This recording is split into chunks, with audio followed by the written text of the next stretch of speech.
라디오 상담실. 안녕하세요. 라디오 상담실 최유라입니다. 어느덧 해가 무척 짧아졌습니다. 가을은 깊어가고 있고 이러다 성큼 겨울도 올 텐데요. 이불 밖은 위험한 계절에 여러분은 충분한 수면을 누리고 계신가요?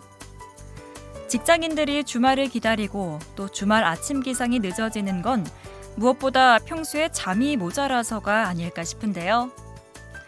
이게 잠잘 시간이 부족해서일 수도 있지만 시간은 충분한데 잠 못 드는 시간이 길어서일 수도 있습니다. 매달 마지막 주 수요일에 만나는 정신건강 상담, 안 박사의 뇌건강, 마음건강 이야기에서 오늘 이 이야기를 해보려고 합니다. 오늘도 뇌건강 전문 순천 웰빙의원의 안주홍 박사님 나와주셨습니다. 박사님 안녕하세요. 안녕하세요. 오늘도 라디오 상담실은 모두에게 열려 있습니다. 유튜브 순천 KBS 라디오에 들어오시면 보이는 라디오로 함께 하실 수 있고요. 인터넷 댓글도 열려 있으니까 여러분의 많은 관심과 참여 바랄게요.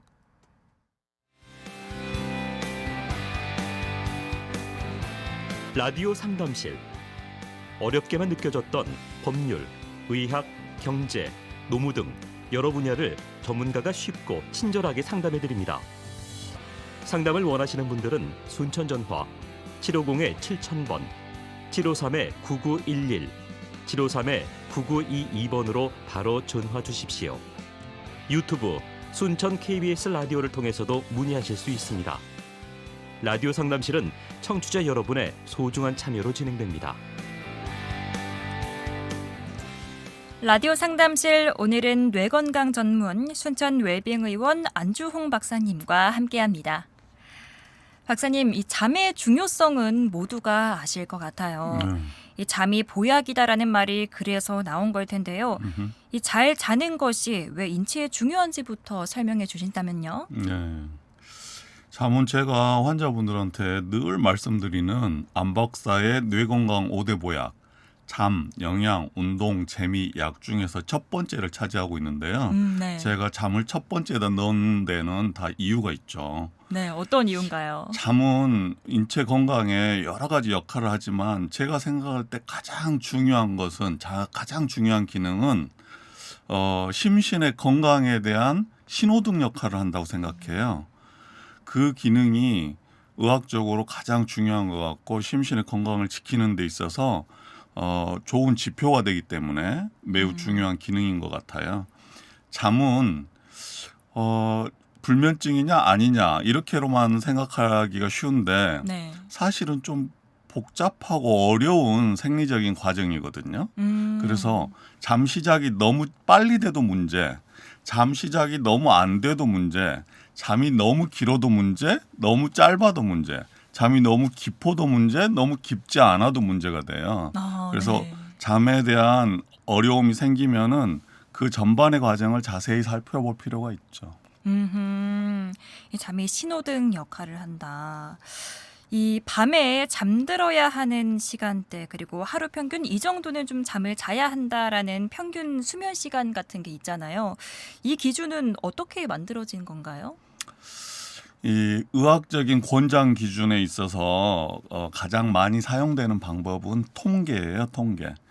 건강한 사람의 수면 패턴, 연령대별 수면 패턴, 그 평균치, 또 그 평균치에 많이 벗어난 지점, 이런 것들을 이제 통계적인 연구를 통해서 건강인들이 가지고 있는 대체적인 수면의 시간을 확인하게 되는 거죠. 그래서 네. 보통 성인의 경우는 8시간 전후, 뭐 청소년의 경우는 9시간 전후 이런 추천 시간을 갖게 되는 거죠. 평균 시간대. 이 평균이라는 게 보면 뭐 연령대나 아까 말씀하신 대로 좀 세대별로도 좀 다를 텐데요. 이거는 좀 어떤 이유 때문일까요? 그렇죠. 우리가 인생을 쭉 이렇게 돌이켜 보면 쭉 전체적인 관찰을 해보면 신생아기부터 노년기까지가 있고 그 연령대마다 수면의 길이가 다 달라지고 수면의 양이 또 다 달라지죠. 그래서 인간 전체의 패턴이 발생될 수 있고 또 그와 더불어 동시에 개인의 수면 패턴의 변화가 또 생기잖아요. 네. 그렇죠? 그래서 그 개인의 수면 패턴의 변화와 또 인간 전체의 통상적인 수면 패턴의 변화를 비교해서 치료적인 건강점을 찾는 게 중요하겠는데요. 네. 그렇게 차이가 나는 이유는 아마도 수면을 담당하고 있는 뇌 기능의 차이 때문일 거고요. 그 뇌 기능의 차이는 두 가지 요소에 의해서 잘 생긴다고 보여져요. 하나는 원래 자기가 타고난 유전적인 코딩 상태, 뇌의 수면의 생리 주기와 연관된 유전적인 코딩 상태가 중요할 거고요. 또 하나는 그 연령대 그 시기에 그 사람이 겪고 있는 삶의 환경에서 오는 요인들, 이것들이 공통적으로 작용해서 수면의 생리 주기를 개인마다 또는 연령대마다 다르게 만든다고 보여져요. 그러니까 유전적, 환경적 요인이 있겠군요. 그렇죠. 이 충분히 자는 것도 중요하지만 사실 잠의 질이 좀 더 중요할 것 같은데요. 그렇죠. 네, 네. 오래 자는 것보다도 또 깊이 자는 것과도 관련이 있어 보이고요. 네네. 어떻게 보세요?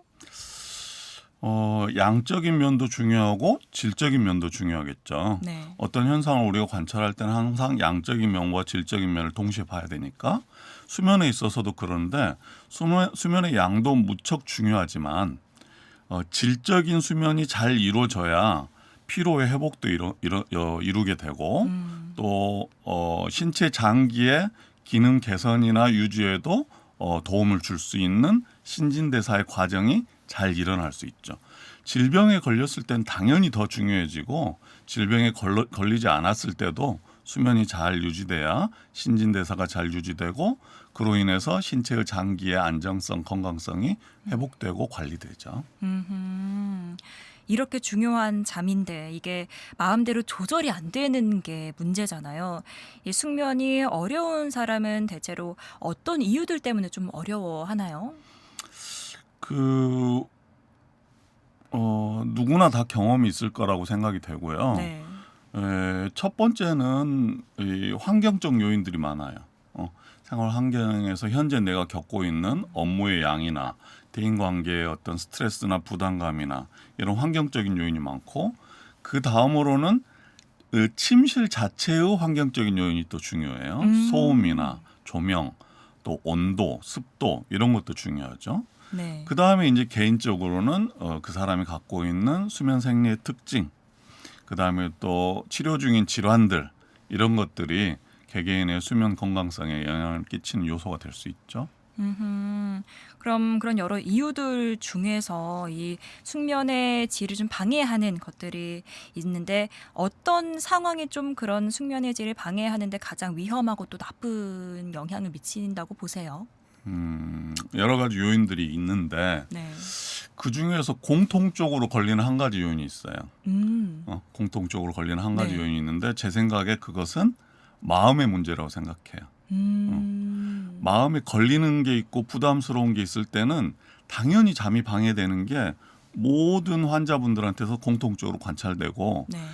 그 마음에 걸리는 문제가 앞서 말씀드렸던 생활의 요소인지 또는 심리적 요소인지 취침 환경의 요소인지 취침 습관의 요소인지 이런 것과 복합적으로 작용을 해서 수면의 리듬에 영향을 주는데 다시 바꿔서 말하면 네. 마음에 걸리는 게 없이 생활하셔야 좋은 잠을 잘 수 있다.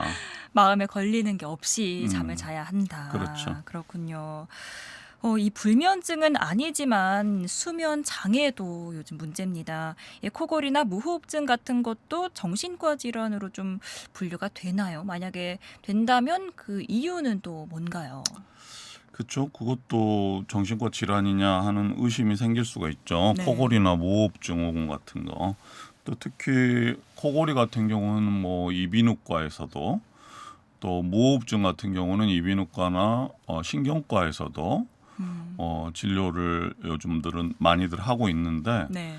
근본적으로는 잠이라는 것은 뇌 건강의 핵심 요소이고 또 잠을 자는 동안 우리가 꾸게 되는 꿈은 심리적 무의식으로 안내하는 아주 중요한 통로라고 저희는 인식을 하거든요. 네. 그래서 잠에 관한 어떤 문제든 정신과적인 관심 사항이 되는 게 당연하겠는데요. 네.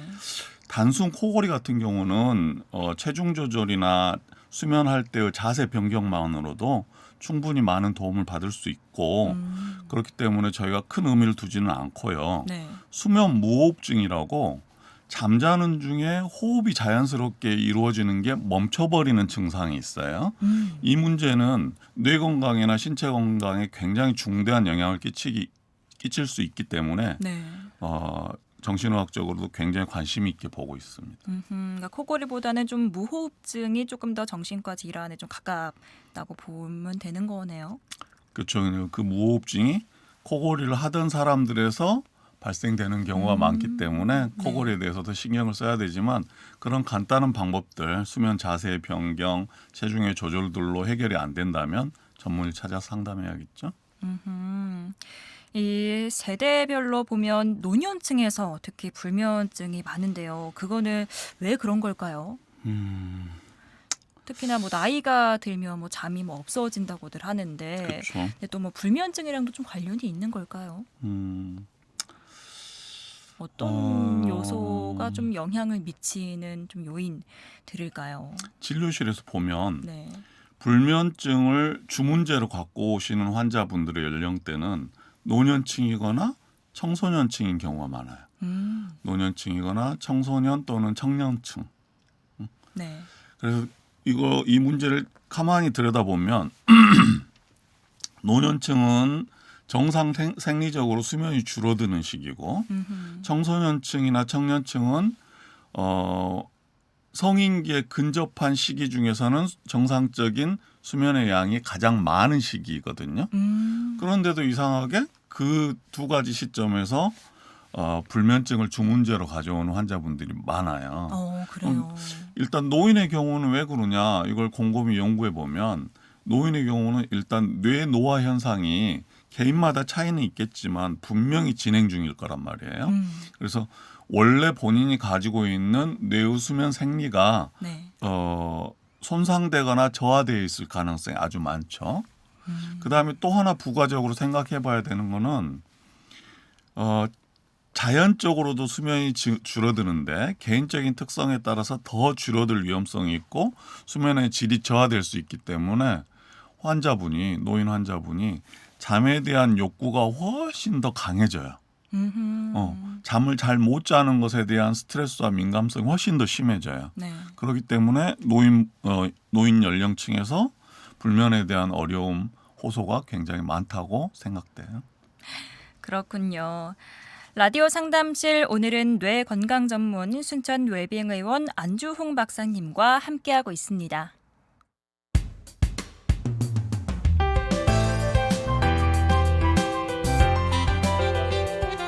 상담은 필요한데 법원이나 병원은 멀게 느껴지고 전문가들 만나기는 어려우셨나요? 라디오 상담실은 법률부터 의학, 경제, 노무 등 각 분야의 전문가와 함께 쉽고 친절한 상담을 진행합니다. 상담 방법이요? 전화 한 통이면 가능합니다. 지금 방송에 나가고 있는 주제에 대해 궁금한 사항이 있으신 분들은 순천 전화 750-7000번, 753-9911, 753-9922번으로 전화 주시기 바랍니다. 직접 참여가 가능한 청취자와 가까운 방송. 여기는 KBS 순천방송국 라디오 상담실입니다. 라디오 상담실 오늘은 뇌 건강 전문 순천 웰빙의원 안주홍 박사님과 잠, 불면에 대해 이야기하고 있습니다. 이번에는 실제 사례를 들어보겠습니다.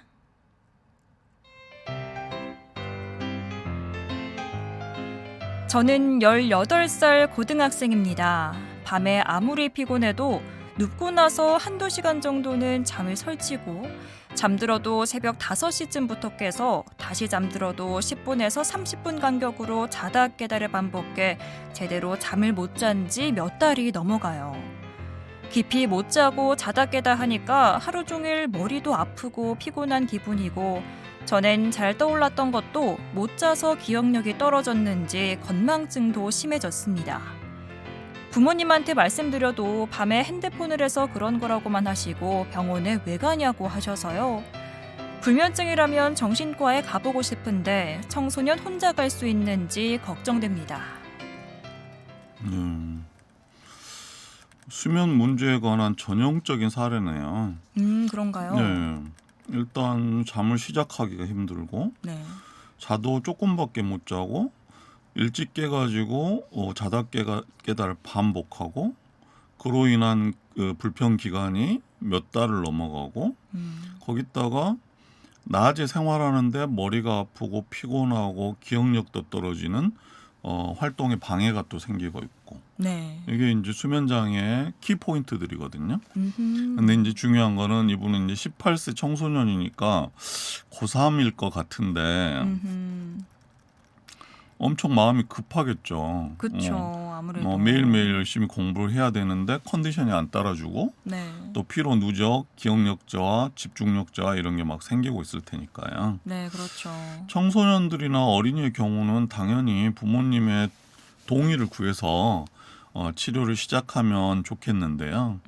또 여건에 따라서는 꼭 치료가 필요한데 부모님하고 협의가 잘 안 되거나 또는 뭐 집집마다 사정 때문에 치료를 반대하시거나 이런 경우가 있을 수도 있거든요. 네. 그럴 때는 먼저 와서 문제 수준에 대한 진찰부터 받고 그 다음에 이제 저한테 의견을 받아서 부모님한테 다시 협의를 해서 허락을 받고 치료를 진행하면 좋을 것 같아요. 어쨌든 지금 사례 자체로는 진료 상담이 꼭 필요해 보입니다. 그렇군요. 이 부모님과 좀 협의를 잘 해야겠군요. 다음 사례로 넘어가 보겠습니다.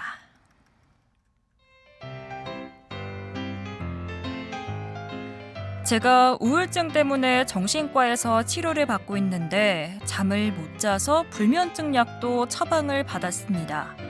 근데 오히려 더 잠이 안 와요. 병원에서는 머리 아프거나 속이 안 좋거나 하는 부작용을 얘기했는데 머리는 조금 아프기만 하고 잠은 오히려 더 안 옵니다. 졸리는 느낌도 없고요. 약 복용을 늘려야 할까요? 늘리면 머리가 더 아플까 봐 걱정이네요. 어떻게 해야 될까요? 불면증 그러게요. 약을 먹었는데 불면증이 더 심해졌다. 약을 먹었는데도 심해졌다. 이 약이 좀 효과가 없는 걸까요? 아니면 뭐 개인에 따라서도 뭐 효과가 좀 일단은 다를지. 현상적으로 보면 효과가 없네요. 네. 그러게요. 이 경우에는 좀 약의 종류를 뭐 바꾸나요? 그러니까요. 네. 이게 그 뭐 여러 업무에서도 그렇지만 VIP 증후군이라고 있잖아요. VIP 증후군. 의료에 있어서도 특별히 더 잘해주고 싶은 환자가 있을 수 있죠. 네. 네, 정말 중요한 지인의 소개를 받았다거나 아니면 사정을 듣고 보니 너무 이렇게 공감이 많이 돼서 꼭 빨리 고쳐주고 싶다거나 이런 마음이 드는 환자들이 있어요. 네. 근데 이런 마음이 드는 환자들한테 있어서 이런 일이 꼭 잘 생겨요. 그런가요? 약을 썼는데 원하는 효과가 안 나와버리는 현상 또는 심지어 반대 현상이 나타나버리는 예상되는 치료약의 결과하고는 반대 현상이 나타나는 현상 이런 게 꼭 존재해요. 그래서 경험이 없으신 경우들은 이게 말이 되냐 약 잘못 준 거 아니냐 네. 이렇게 생각하실 수도 있지만 분명히 존재하는 현상이다. 그럼 어떻게 이해를 해야 되냐. 치료의 과정이라는 거는 정신과가 됐든 내과가 됐든 뭐 신경외과가 됐든 과에 상관없이 의학적인 치료의 과정이란 것은 그 환자 개인한테 맞는 최적의 방법을 찾아가고 조합해가는 과정이다. 이렇게 이해하시는 게 훨씬 더 편하실 거예요. 그래서 네. 실망하고 좌절하지 마시고 주치의 선생님하고 다시 상의해서 약 종류를 바꿀 수도 있고 네. 용량을 조절할 수도 있고 필요하다면 몇 가지 약물을 조합해서 처방할 수도 있고 또 약물 치료의 다른 치료를 첨가할 수도 있는 거니까 주치의 선생님과 잘 상의해서 이제 시작이고 치료 과정의 일부다 이렇게 생각하시고 협의하시면 좋을 것 같아요. 네, 포기하지 않고 계속 병원에 잘 주기적으로 방문을 해야겠군요. 계속해서 질문 이어가겠습니다. 박사님, 이 불면증이나 수면 장애를 겪는 사람들은 대부분 치료를 받고 싶어 하기보다는 뭐 그냥 수면제 처방을 받으려고 병원을 찾는 경우가 좀 더 많다던데 정말 그런가요? 많죠. 아주 많습니다. 심지어는 저한테 수면제를 좀 줄 수 없냐는 분들도 있죠. 그래요. 네. 그러면 안 되는 거잖아요. 네. 진료를 받고 처방을 받아야죠. 근데 사람들이 너무 바빠요. 왜 이렇게 바쁜지 모르겠어요. 심지어는 정신과 진료실에 들어와서도 전화를 받아야 돼요. 전화를 받고 통화를 해야 되는 그런 네. 아주 바쁜 현대인들이에요. 그래서 잠을 못 자서 너무 힘들어도 어떻게 다른 방법 없나? 간단한 약으로 약국에서 살 수 있는 수면제로 또는 혈압약 타러 간 김에 수면제만 따로 좀 추가로 처방 받아서 이런 생각들을 굉장히 많이 하시죠. 음흠. 근데 이런 생각들을 하시는 환자분들의 10중 한 6, 7은 수면의 문제가 점점 더 깊어져요. 더 깊어지는군요. 예. 초기 치료에 적절한 개입을 통해 가지고 일찍 끝낼 수 있는 수면 약물의 사용을 일찍 못 끝내고 점점 더 복잡해지고 일이 꼬이고 생활 컨디션은 더 나빠지는 경우들이 굉장히 많아요. 그래서 이렇게 간단하게 해결하려고 하시지 말고 전문의 찾아가지고 나 이거 간단하게 해결되는 문제인지 아니면은 조금 어렵더라도 바쁘더라도 길게 가져가야 될 문제인지 충분히 상의해 보시면 좋을 것 같아요. 네. 아까 약국에서도 이런 수면제를 좀 처방받을 수 있나 좀 궁금했는데 이 수면제가 있고 수면 유도제가 있잖아요. 둘은 어떻게 다른가요? 그게 이제 어떻게 다르냐면 시민들이 생각하는 수면 유도제하고 의사들이 생각하는 수면 유도제하고 그 의미가 좀 다른 것 같아요. 예. 저희들이 생각하는 수면 유도제란 건 뭐냐면 수면 관련한 여러 가지 처방약들 중에서 잠의 시작을 돕는 약. 이걸 저희는 수면 유도제라고 생각하거든요. 네. 아까 잠의 여러 가지 면을 말씀드렸잖아요. 네. 그중에서 잠의 시작을 돕는 약. 이걸 수면 유도제라고 저희들은 의학적으로 생각하는데 시민들이 생각하는 수면 유도제는 수면제는 몸에 너무 해로울 수 있으니까 수면 유도제를 먹어가지고 몸은 덜 해롭게 하면서 잠은 자야겠다. 이런 의미에서 수면 유도제라는 용어를 사용하시거든요. 네. 그래서 이게 사실 잘못된 인식이고 오히려 수면 유도제라고 부르는 그 약을 임의로 사용함으로 인해서 수면의 건강성이 더 깨지고 불면증이 만성화되는 경향이 굉장히 많아요. 아마 이건 그 환자분들의 부담감을 줄여주려고 누군가가 수면 유도제니까 안심하고 먹으십시오 이렇게 말을 했을 것 같기도 하고 네. 또 무슨 수면과 관련된 건강기능식품에서 그런 용어가 발생됐을 수도 있을 것 같은데 좋은 생각은 아니라고 생각되고 수면 문제의 특성에 따라서 여러 가지 약물들을 사용할 수 있는데 또 여러 가지 약물들의 선택과 용량 조절, 조합의 문제를 주치의 선생님하고 잘 상의해서 진행하는 게 좋겠다. 그렇군요. 이 불면증이 치매를 앞당길 수도 있다는데 이것도 정말 관련이 있나요? 아니면 뭐 전혀 다른 개념일까요? 최 선생님 생각은 어때요? 글쎄요. 불면증 잠을 잘 못 자면 기억력이 아까 좀 떨어진다고 했으니까 뭔가 치매랑 관련이 있어 보이기도 하고 근데 또 치매랑은 관련이 없는 건 아닐까 뭐 그런 생각도 좀 들고요. 수면의 양이 부족하거나 수면의 질이 부족했을 때 다음 날에 인지기능 발휘에 있어서 저하를 주는 건 너무 당연하죠. 그다음에 그것이 만성화됐을 때 장기간 동안 누적됐을 때 더 깊은 기능 저하를 유발할 수 있다는 게 합리적인 추론이 되겠죠. 현상적으로도 그렇게 관찰되고 있고요. 근데 시민들이 염려하는 경우는 뭐냐면 오히려 모순적으로 뇌가 약해질 수 있기 때문에 잠을 못 자는 한이 있더라도 약을 안 먹어야 돼. 이렇게 오해를 하는 분들이 계시고 심지어 불면증에 고통받는 지인이나 가족에게 야 수면제 먹지 마. 수면제 먹으면 기억력 떨어지고 치매 생겨. 이렇게 하면서 잠을 못 자도 참아내. 네. 이렇게 요구하는 경우들이 상당히 많거든요. 굉장히 무책임한 거죠. 그렇군요. 제일 위험한 거는 불면증이 만성화돼 가고 있는데 치료를 안 하는 거. 치료되지 않은 불면증이 인지저하, 기억력 저하, 치매를 유발하는 위험성이 제일 높아요. 그렇군요. 알겠습니다. 지금까지 뇌 건강 전문 순천 웰빙 의원 안주홍 박사였습니다. 오늘 좋은 말씀 감사합니다. 감사합니다.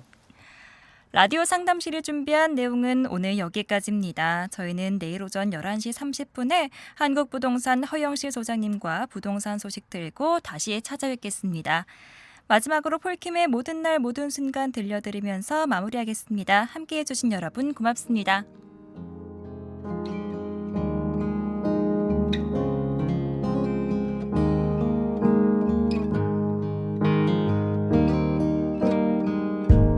네가 없이 웃을 수 있을까 생각만 해도 눈물이 나 힘든 시간 날 지켜준 사람 이제는 내가 그댈 지킬 테니 너의 품은 항상 따뜻했어 고단했던 나의 하루에 유일한 휴식처 나는 너 하나로 충분해 긴 말 안 해도 눈빛으로 다 하니까 한 송이의 꽃이 피고 지는 모든 날 모든 순간 함께해 햇살처럼 빛나고 있었지 나를 보는 네 눈빛은 꿈이라고 해도 좋을 만큼 대한민국